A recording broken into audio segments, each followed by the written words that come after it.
Welcome to our channel. Today we how to verify click tracking in Microsoft Clarity for UI Insights step by step clearly. Begin by logging into your Microsoft Clarity account. Navigate to the project dashboard where you want to verify click tracking. Select the specific project you wish to analyze. Click on the Insights tab located on the left side of the dashboard. Within the Insights section, locate the click tracking feature. Click on it to access the click tracking data for your project. Review the displayed click heat maps to visualize user interactions. For deeper analysis, select a specific date range for the data you want to review. Observe concentrations of clicks to identify popular areas of your user interface. Hover over the heat map to see detailed metrics on click counts and percentages.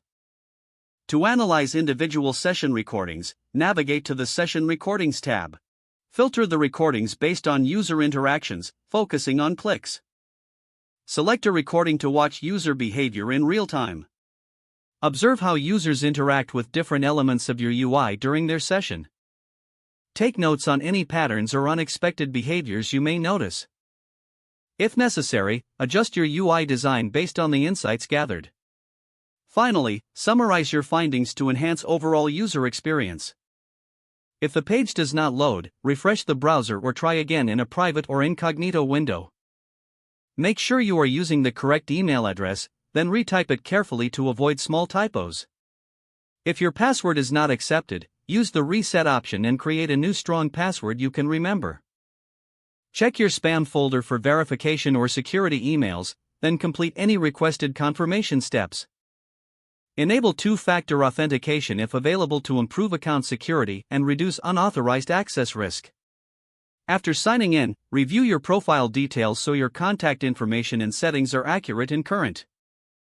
If you see an error message, note it down and try again after restarting your device and internet connection. Log out when you finish, especially on shared devices, to keep your account and payment information secure. If the page does not load, refresh the browser or try again in a private or incognito window. Make sure you are using the correct email address, then retype it carefully to avoid small typos. If your password is not accepted, use the reset option and create a new strong password you can remember. Don't forget to like this video and subscribe to our channel for more step-by-step tech guides.